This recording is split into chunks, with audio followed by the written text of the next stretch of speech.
Hello and welcome. I'm Ted Newton, and this is the Health Show. Tonight, we look at the world's most used and abused drug, alcohol.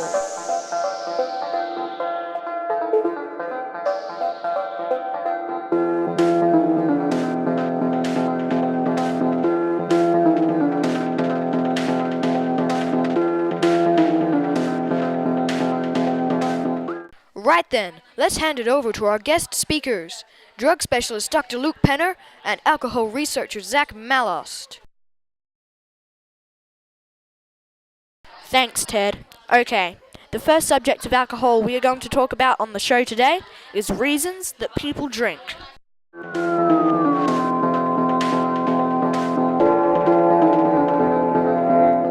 So why is alcohol the world's most used and abused drug? Well, one of the main reasons that alcohol is the most commonly used drug is that most people aren't actually aware of the potential damage that it can cause.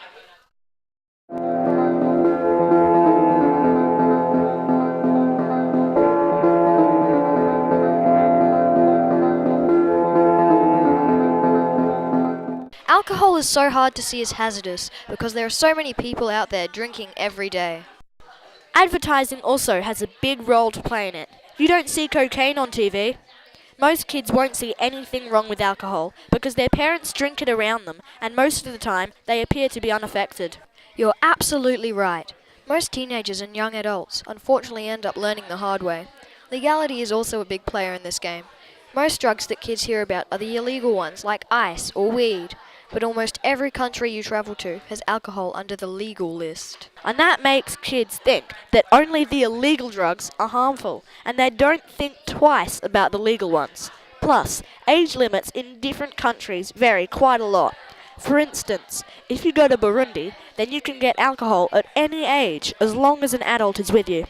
Places like Kuwait forbid alcohol of any kind, but then over in Azerbaijan, there's no limit at all. That's quite a difference, I agree. The limit I personally favour is America's limit of 21, which is slightly higher than Australia's limit of 18.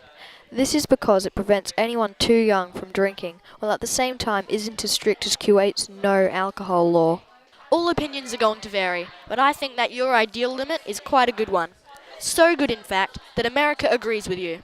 From an expert's point of view, the best limit of a harmful drug is no drug at all. But if I had to choose a reasonable age of which people could drink alcohol responsibly that's not too strict, I would also choose around the age of 20. These are pretty reasonable limits, but a limit is not all that accounts for why people drink and for what reasons. Another thing causing teenagers and young adults to start drinking is peer pressure.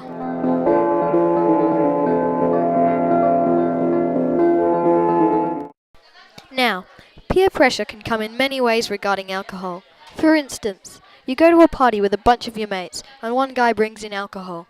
All of your friends then start drinking except for you, until one guy sees that you're not joining in. He then urges you to have a drink, and then everyone else sees that you're not participating, and they start telling you to have a drink as well. For most young Australians, they would then be overcome by peer pressure, and therefore join in. I get your meaning. Being cool and fitting in are some reasons people will decide to join in at a party. But that's not a big problem compared to the people who think drinking to get drunk is a popular thing to do. When I think of people drinking to get drunk, I can never think of any good reasons to do so. But that's me. Lots of young adults may not be educated in all the facts about alcohol. But when a person is sent to jail for drinking too much, I just think, why would anyone want to be drunk? Yeah, and there are lots of other reasons people can start drinking alcohol.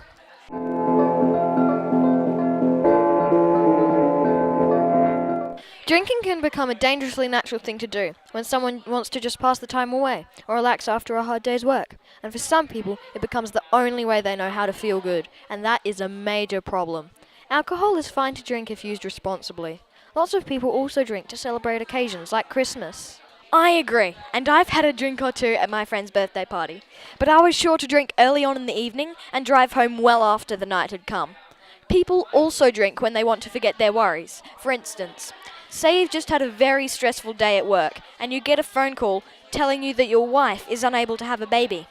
Other examples could be breaking up with your girlfriend, losing your job, getting divorced, anything can make you want to try alcohol just to forget all the bad things that have happened in your life. And bad things can happen to anyone, at any age. I myself wouldn't know how it would feel to go through something like that, but I can only say that if you just keep looking for the silver lining on every cloud and keep believing that the sun isn't gone, it's just out of your view, then it can make you a stronger person. It's a hard road though, which is why so many people try to use alcohol or drugs as a way out. You're absolutely right. And if you can no longer feel happy without alcohol by your side, then you have reached a critical stage of alcohol dependency.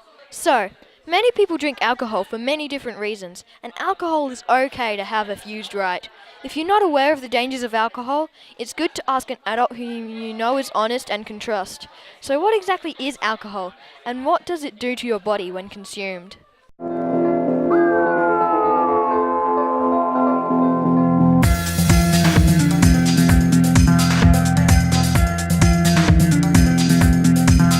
Alcohol is a beverage that contains ethanol, which is made through the process of fermentation. Fermentation is where glucose and yeast break down sugar to create ethanol and carbon dioxide. If air interferes, this process can make one of the chemicals found in vinegar instead. One of the most common ways people hear about this process is in wineries, where people ferment large amounts of grapes to make wine. This means that wine is a type of alcohol. Other types are cider, spirits, beer, whiskey, drinks like martinis and vodka, and many more. Alcohol is measured in standard drinks, which is 10 grams of alcohol. This is usually diluted, in some drinks more than others, and can be used to find out how much alcohol you have consumed. The amount of standard drinks per bottle or can should always be listed on the container. If you can't find a label or you're drinking from a glass, ask staff at the bar or club you're in to find out. Glass sizes vary quite a lot, so this information is handy to know. The equation for figuring out how many standard drinks there are is the volume of the container in litres multiplied by the percentage of alcohol multiplied by 0.789. Some people put something in their pocket, like a bottle cap or scrunched up napkin, for every drink they have. As drinks vary in strength and size, this is not a very accurate way of recording, but it is much better than not counting your drinks at all. Now we will look at the short and long-term effects alcohol can have.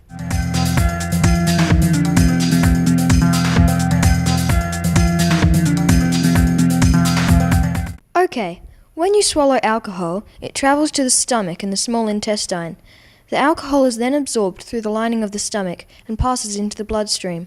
By doing this, it can then travel to other parts of the body, including the brain. Yeah, and how quickly the alcohol is absorbed depends on a lot of factors. First, there's the amount of alcohol you drink and the type of alcohol. Then there's how quickly you're drinking and if you have eaten recently or have been drinking much water. Lastly, there's your body size, weight, and your gender. Sadly for women, men break down alcohol faster. This is because girls have less water in their bodies to dilute the alcohol. Yeah, sorry ladies. The amount of alcohol in your blood is called your blood alcohol concentration, or BAC, and it is usually measured as the number of milligrams of alcohol in 100 milliliters of your blood. The limit for driving after drinking alcohol in Australia is 0.05 BAC level. This means 50 milligrams of alcohol for every 100 milliliters of your blood. True, and that's what the police look for to determine whether you are drunk or not. Police in Australia use breathalyzer kits to read your BAC, but different countries and states use different methods. Some places in America use stability and focus tests, like holding one foot in the air for a period of time, walking in a straight line, or following something with your eyes. Most of the alcohol a person drinks is metabolized or broken down by the liver. About 8 kilograms of alcohol can be broken down in 1 hour in the average adult. But, because it is the organ doing the most work, it also gets the most damaged. Long-term drinking kills off liver cells, which can lead to a disease called cirrhosis. Alcohol leaves your body in different ways. 90% of alcohol is broken down by the liver, but 2% is turned into your urine. Roughly 4% exits your body through sweat, roughly 3% is exhaled in your breath, and about 1 to 2% made into your saliva. Alcohol breath isn't the nicest, believe me. Alcohol is a depressant, and some short-term effects that alcohol can have on your body is slowing down the time it takes for messages to travel from the brain to your muscles. Your speech can slur, your reactions, reflexes, and coordination dwindle, and your balance can become unstable. That is why it is unsafe to drive after drinking alcohol. You can also faint, become drowsy, get a headache, and your decision-making skills can become clouded. Some drunken people can start fights, feel less shy, take bigger risks, and many other things. One of the bad decisions sometimes made when drunk is having sex with someone. You might not even know them. Unsafe sex can result of this, and these actions are usually very regrettable. It might not have been entirely your fault. Some people will take advantage of you when drunk in many different ways, and this is sometimes, unfortunately, one of them. I have to agree with you. That is why a responsible amount of alcohol, anywhere, anytime, is so important. There are lots of myths about sobering up, but most of them don't work. The best method would be to have lots of water, and other than that, time is the only cure. That's right. Lots of things can help, but only a little. After a night drinking lots, you will often have a headache in the morning, and some other symptoms can carry over the night as well. This is called a hangover. That's awesome stuff, guys! Now let's get on to the long-term effects.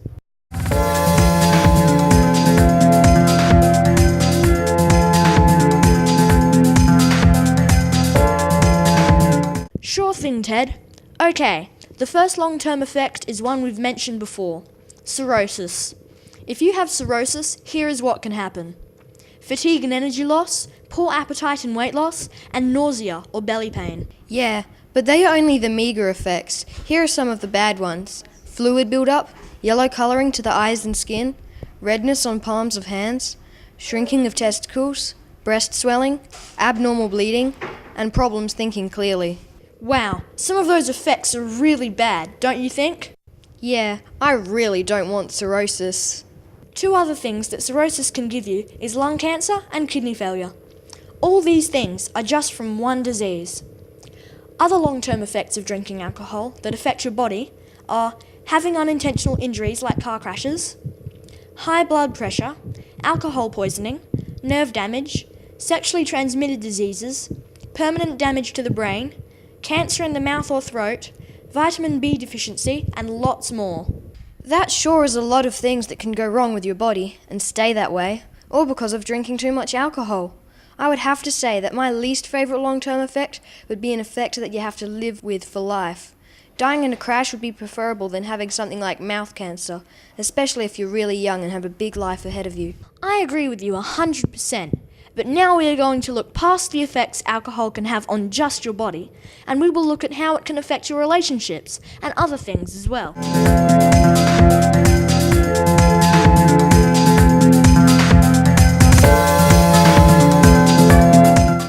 Okay, some effects alcohol can have on your relationships are, for example, loss of friends or family, either with them dying in a car crash when you were driving drunk, or perhaps they get really fed up with your alcohol addiction and just leave you.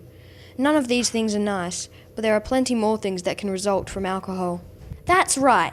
Alcohol can also affect your life concerning the law. For example, you might go to jail or get fined for starting a fight. This can also affect your business life, because if you have a jail sentence on your record, companies will be less likely to employ you. That is so true. Alcohol can affect you in many ways, most of them unpleasant. So when it comes to drinking, stay in the limit. Alcohol also affects you in terms of finances. You might be so addicted to alcohol that you keep buying it until you're broke. Or you can lose your car in a crash, plus have to pay the fine. There are lots of social effects of drinking alcohol, and especially drinking lots. If you're addicted to alcohol, friends might not want to hang out with you. On the other hand, they might not want to be friends with you if you don't drink. Sometimes we have to look at what's best for us, rather than what friends we have. That can be a hard decision to make. While drunk, you can also do things that make you lose friendships, break up with people, do something regrettable to someone, or maybe end up hanging out with the wrong crowd. In the end, you're responsible for your actions. It's not easy to take that responsibility for your actions. You can end up losing so much in the way of relationships and friendships. Good friends will help you out when you're drunk and take care of you, and hopefully watch out for you so that you don't get drunk in the first place. But if it keeps happening, doubts might start to spread. Alcohol can also have an effect on your emotional state. Some people drink in order to forget their worries, and some to have a good time. But if alcohol sends you into a position you don't want to be in, or if you lose things because of it, you can get quite depressed. In fact, depression is one of the most common side effects of drinking alcohol. You can also experience anger, anxiety, and boredom. Some addicts to alcohol find that they experience these emotions unless they drink alcohol, which makes it hard to stop the obsession. Wow, some fantastic examples there, guys. How about we talk about all the tips and tricks for being safe with alcohol and minimizing the risks we take?